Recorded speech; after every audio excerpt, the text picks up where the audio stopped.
¿Qué tal amigos y amigas de Red de Fútbol Infinito? Una vez más, bienvenidos a esta entrega de Fútbol Infinito especial Mundial de Clubes.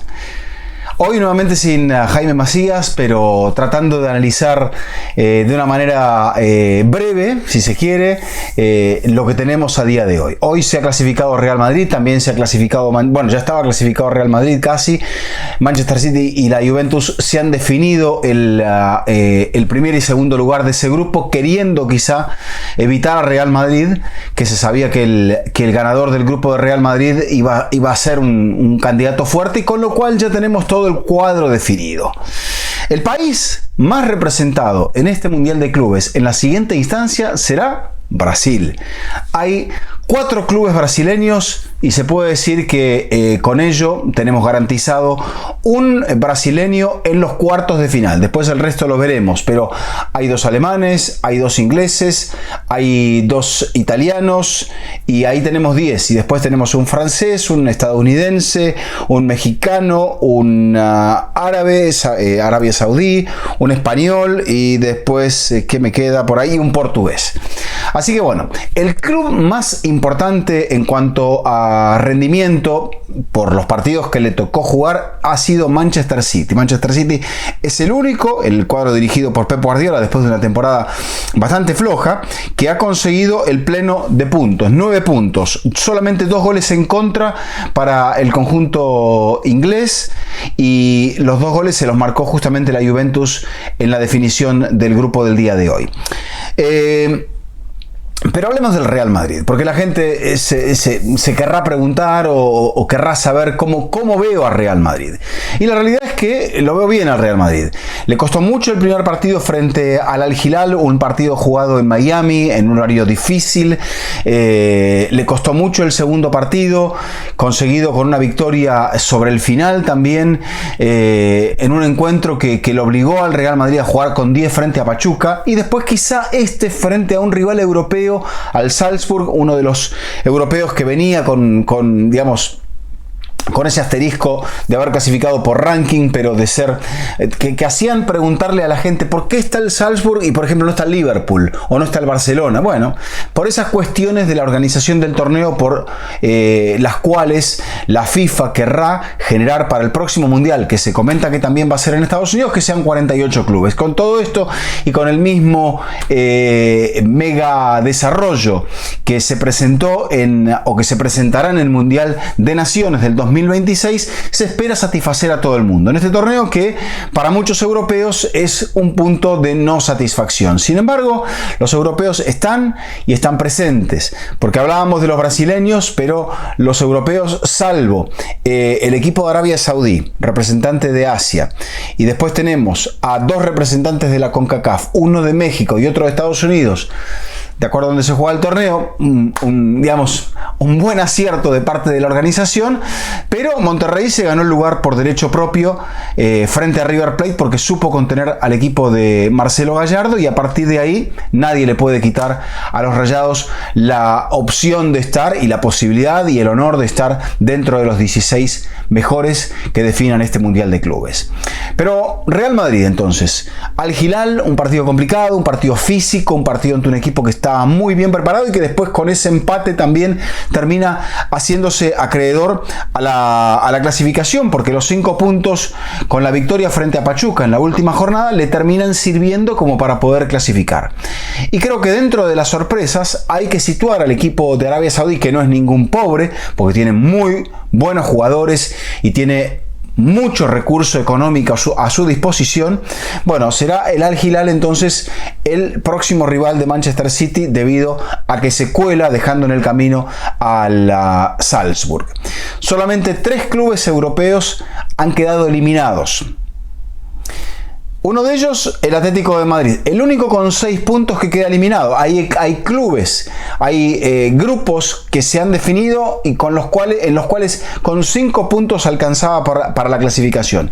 El Atlético de Madrid, con un grupo muy complicado, con esa derrota sola en contra, la goleada frente a Paris Saint-Germain, el campeón de Europa, del cual hablamos en el episodio anterior, se marcha a casa, el Cholo da 3 semanas de vacaciones y ahora a pensar, porque ha sido una temporada que pintaba muy bien para el Atlético de Madrid, sin embargo que termina bastante mal. Una eliminación en fase de grupos, sin duda que, entendiendo que se da con estos 6 puntos, que es una cifra que hubiese alcanzado para la clasificación, pero el hubiese aquí no termina siendo satisfactorio. Lo dijo Antoine Griezmann después de la eliminación: hay cosas que nos faltaron y es evidente que hay cosas que le están faltando al Atlético de Madrid. Pero ¿por qué los brasileños avanzan y los argentinos no avanzan? Estaban Boca y River por el lado de los argentinos. Primero que el fútbol argentino, a nivel de lo que es el torneo argentino, quizá no esté viviendo su mejor momento. Un torneo masivo, un torneo dos torneos en una misma temporada, uno que se define en grupos hasta llegar a la clasificación y otro que se define por puntaje de una tabla general. La realidad es que, jugado una sola ronda, la realidad es que es difícil dentro de toda esta situación encontrar estabilidad. A Boca le ha costado, de hecho Riquelme va saltando últimamente de entrenador en entrenador, no acertando con los refuerzos, no dándole un perfil y una solidez que sí Boca tuvo en las épocas en las cuales Riquelme era futbolista, porque Riquelme se convierte, si bien es cierto, pasa hasta consolidarse en la primera división, hasta llegar a las manos de Carlos Bianchi, pasa una época donde Boca no estaba tan bien, pero después, una vez que llega el Virrey, Riquelme se consolida como futbolista muy importante, icónico en la primera de Boca Juniors, y así se gana el pase al Fútbol Club Barcelona. Hoy los clubes, o mejor dicho, el club y los entrenadores de Riquelme no brindan esa estabilidad. Boca se ha aferrado a un par de jugadores veteranos: Chiquito Romero, Cavani, Ander Herrera, Marcos Rojo, y ninguno de ellos, al igual que River, que también tiene esa situación de muchos veteranos que no han terminado por ser determinantes, Boca más castigado en cuanto a los resultados y a la opinión pública. River quizá con un aura un poco más protegida por la era del muñeco Gallardo, pero la convergencia de los caminos nos lleva al mismo punto. Si bien River gana un partido contra Uragua, después no le puede ganar a Monterrey, es allí donde queda al margen y tiene que ir a jugarse la clasificación frente al Inter. Para colmo, la expulsión de Martínez Cuarta lo deja con uno menos y ahí ya el partido se vuelve muy difícil. Y lo juega River, como juega generalmente con el estilo de Marcelo Gallardo. Lo juega a cara descubierta, lo juega con buen fútbol en el primer tiempo, pero sin matices quizá, sin esa posibilidad de saber esperar un poquito más atrás, de darle un poco la iniciativa al Inter, que es un equipo al cual le gusta no tener la iniciativa, sino saber ser un equipo de contragolpe, un Inter que venía de la salida de Simone Inzaghi, que se asienta en Christian Chivu, que quizá también esa circunstancia a River le juega en contra, porque Inter va de menos a más en lo que es el torneo, juega, no puede superar a Monterrey, no juega bien ese primer partido, después sufre frente a Uragua, el partido se desbloquea en el tramo final con goles de Lautaro y de Carboni, y sí juega su mejor partido en un estilo que le conviene, como es el de River. River, a mi gusto, fue ingenuo, fue un equipo que sí, que atacó con mucho pundonor, con mucha valentía, pero me parece que cayó en la trampa del Inter. Le faltó pausa, le faltó variedad. En el primer tiempo atacó mucho por el lado de Mastantuono, en el segundo tiempo casi no atacó mucho menos, buscó más el lado izquierdo con Acuña, con muchas finalizaciones en centro que le favorecían simplemente a la defensa del Inter. River dejó de utilizar, porque tenía las bandas muy marcadas, los callejones internos. Si bien es cierto, Borja es un futbolista que quizá no le da esa circunstancia de juego que el equipo de Gallardo quiere, pero River dejó de buscar los pasillos interiores, terminó cayendo ante la defensa del Inter, y este Inter sí se pareció mucho a aquel que había amenazado hasta el mes de abril con quedarse con 3 títulos, o al menos con 1 o con 2 en la Champions o en el fútbol de la Serie A o de la Copa Italia. River con Mastantuono, con todo la euforia que traía por el pase del chico de todavía 17 años a Real Madrid, queda en el camino y es un golpe muy duro, porque creo que a los dos grandes del fútbol argentino les está afectando lo mismo, la falta de humildad. Veo cierta soberbia y veo también, veo esa euforia que tiene el hincha argentino, que hace que no se sientan perdedores en ningún campo, al contrario, ganadores, empujados, arropados, etc. Pero Boca presentó quizá en el campo con Russo planteos más sinceros. River fue con el estilo que fue, le alcanzó en el partido en Seattle contra Urawa, después no le alcanzó, aunque lo mereció frente a Monterrey, y se quedó sin alternativas, sin marchas, sin rebajes en el partido frente al Inter. Por eso está fuera. Pero a la larga, digo, los dos pecan de esa falta de humildad, porque me parece que en el caso de la figura de Riquelme y esa cabeza dura que Riquelme tiene, lo llevó a Boca a no ver que estaba avanzando hacia un camino en el cual no está encontrándose, no está proyectando jugadores, no está encontrándose con referencias, no está encontrándose con el juego. Sí tiene la pasión desbordante de su gente, pero eso y la historia, la Bombonera y demás, eso no lo va a perder nunca. Lo que tiene que ganar es el fútbol para poder tener la posibilidad de jugar la próxima Copa Libertadores.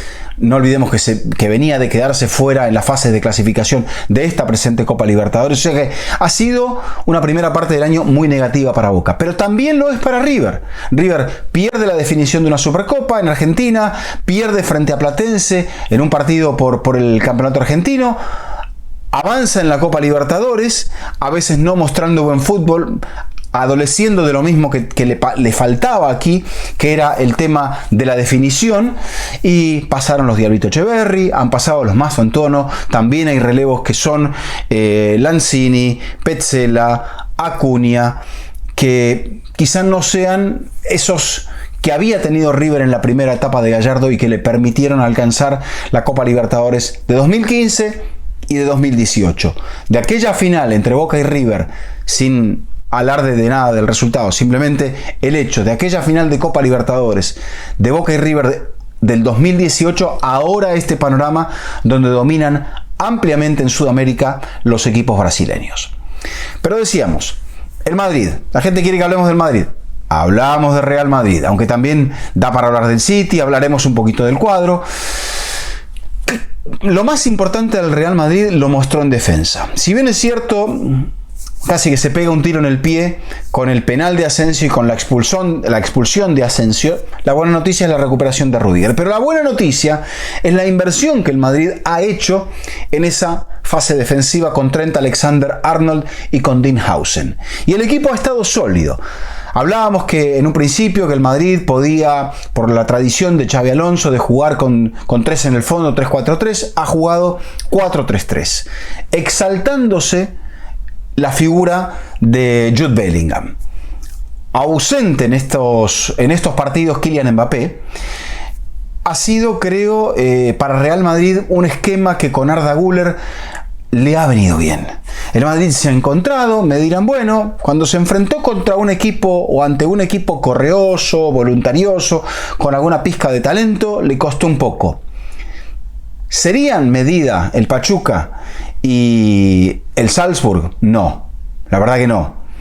La historia lo ha puesto a Real Madrid muy por encima en los enfrentamientos del equipo austríaco, y a Pachuca ya le venía de ganar en la Copa Intercontinental, con lo cual Real Madrid, sabíamos que estaba arriba del conjunto mexicano y que el grupo en el sorteo le había favorecido al equipo y al club que preside Florentino Pérez.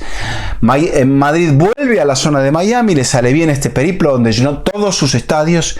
El Madrid ha sido local también, quizás no con el fervor de Boca o de River o de Palmeiras o de Fluminense o de Flamengo, pero ha sido local. El público lo respalda, es una marca enorme la de Real Madrid y es el gran candidato para quedarse con el título, porque los refuerzos creo que lo han hecho mejor. Si Mbappé se puede recuperar al menos para estar en el banco de suplentes en el siguiente partido, será una gran noticia. Si no, todavía el Madrid tiene tiempo en las semanas que quedan, que son 2 semanas de torneo básicamente, poder seguir aprontando el equipo hasta tratar de ver si puede llegar a esa final, que tiene un grandísimo premio, como lo decíamos en la entrega anterior, aproximadamente 120 millones de dólares. Pero no está solo Real Madrid. Vamos a hablar del cuadro ahora y de lo que nos espera, porque este Mundial de Clubes ha atravesado la parte de las pruebas, ha atravesado la parte de lo que era esta zona incierta, y ahora sí llega el momento donde vamos a la definición, donde cada partido implica ahora sí atención total, y ya no quedan muchos partidos. Entonces, el sábado en Filadelfia, duelo brasileño, un cuarto finalista brasileño entre Palmeiras y Botafogo. El sábado también en Charlotte, Benfica frente a Chelsea, lindo duelo. No hemos visto también al Chelsea, un Chelsea juvenil que en el último partido mostró muchas caras del equipo que ganó la Conference League, pero que en su segundo partido, en la fase de grupos, demostró que le costaba, que era superado por Flamengo, y muy bien superado por el conjunto que dirige Filipe Luis, que también es uno de los que ha mostrado muy buen fútbol hasta aquí. Entonces, Benfica-Chelsea. Benfica reaccionó en el partido frente a Boca, en el último, que parecía que el Bayern lo jugaba a media máquina, lo pudo sacar adelante con Trubin en muy buena forma. Seguramente Benfica seguirá vendiendo jugadores, dicen que apunta un par a Carreras y a Trubin para venderlos en lo que queda de la ventana que comenzará en el mes de julio, con lo cual Benfica ha cumplido con el objetivo y puede llegar a ser un club que moleste a Chelsea y que incluso lo elimine. Inter frente a Fluminense. Qué buen duelo. También Fluminense con los colores de la bandera italiana. Así que ese duelo se va a disputar en Charlotte el día lunes 30. El Inter, que como decíamos, ha ido de menos a más. Fluminense por momentos parece ser un equipo que no inspira demasiado, se quedó con el segundo lugar de su grupo. Vamos a ver si le da para algo más o si hasta aquí llega la aventura del conjunto de Río de Janeiro. Manchester City frente al Al Hilal es otro de esos duelos. El Al Hilal se metió en el torneo con una gran reacción sobre el final, con ese empate muy meritorio ante Real Madrid, que le permitió seguir con vida, atravesar el segundo partido y finalmente ganarle a Pachuca. Entonces el equipo emiratí se va a enfrentar al equipo del Reino de Arabia Saudita, un duelo allí entre potencias petroleras, con lo cual este partido se va a jugar también el lunes en Orlando, con lo cual el City quizá allí, al evitar, porque va por el lado opuesto al de Real Madrid, todos estos van por el mismo lado, quizá el City sabía que tenía recompensa. El Madrid no olvidemos que no olvidemos que lo eliminó en las últimas 2 Champions, con lo cual el ganador de Palmeiras Botafogo se va a enfrentar al ganador de Benfica Chelsea. El ganador de Inter Fluminense se va a enfrentar al ganador de Manchester City Al Hilal. Y el City quizá tenga un premio por haber sido el mejor equipo, premio entre comillas, esto es el azar puro, por haber sido el mejor equipo de la fase de grupos al enfrentarse al equipo de Abu Dhabi, al equipo de Arabia Saudí, perdón. Vamos al segundo lado del dibujo, el lado bajo o el lado derecho, depende cómo lo quieran ver. Paris Saint-Germain se va a enfrentar a Inter Miami, otra de las grandes sorpresas. Esto va a ser el domingo 29 en Atlanta. Ese mismo domingo en Miami Gardens, en las afueras de Miami, Flamengo se va a enfrentar a Bayern Múnich. Hermoso partido, quizá uno de los más bonitos que podamos ver en esta ronda de los octavos de final. Los ganadores se van a enfrentar entre ellos, con lo cual podemos quizá ver un Flamengo Paris Saint-Germain. Ya hablaremos de la previa de ese partido para Inter Miami, pero me parece que el Inter Miami hasta aquí llega y está muy bien. Ha cumplido con honras con lo que era la planificación y con lo que eran las expectativas de un equipo que no tuvo refuerzos para este Mundial de Clubes. Entonces Flamengo-Bayern, casualmente que se va a jugar en Miami, será el ganador de Flamengo-Bayern el que se enfrente al ganador de Paris Saint-Germain frente a Inter Miami. El 1 de julio, Real Madrid se va a enfrentar a Juventus, otro duelo precioso. Aparte del morbo del duelo del equipo de Lionel Messi, el Inter Miami contra su último equipo, contra Paris Saint-Germain, del cual no se fue muy bien. El duelo, el morbo también de ver a Luis Enrique contra Busquets, aparte de Messi, Busquets, Suárez y Jordi Alba. Así que un hermoso cruce de caminos con el favoritismo muy amplio hacia el campeón de Europa. Real Madrid frente a Juventus, decíamos, es otro de esos partidos en el que el Real Madrid es el favorito.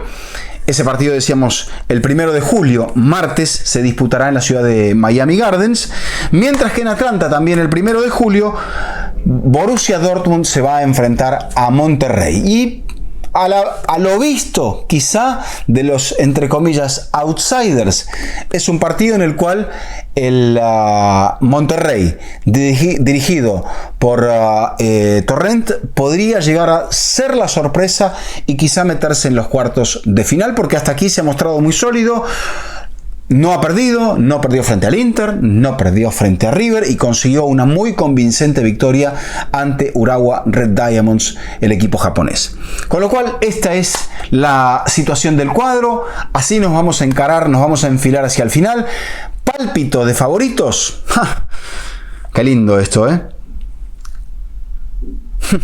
Lo veo muy bien el equipo de Pep Guardiola, con cambios importantes en la formación, muy rejuvenecido, muy revitalizado en el terreno de juego.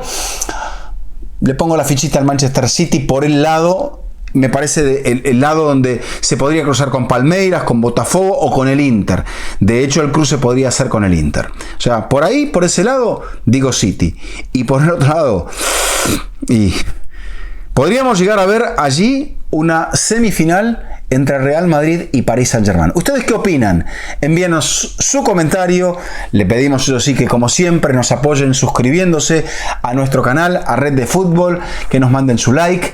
Gracias a todos los comentarios, los he leído, a todos los que hubo en el episodio anterior. Y bueno, los invitamos a la previa en los próximos días, en el día de mañana ya la tendremos, del duelo entre Inter Miami frente a Paris Saint-Germain. También hay en este fin de semana en nuestro canal, en Red de Fútbol, tendremos anticipo y conclusiones de lo que serán los partidos de los cuartos de final de la Copa Oro de la CONCACAF. Así que síganos, no se pierdan nada de nuestros contenidos. Gracias y hasta la próxima, aquí, como siempre, en Red de Fútbol.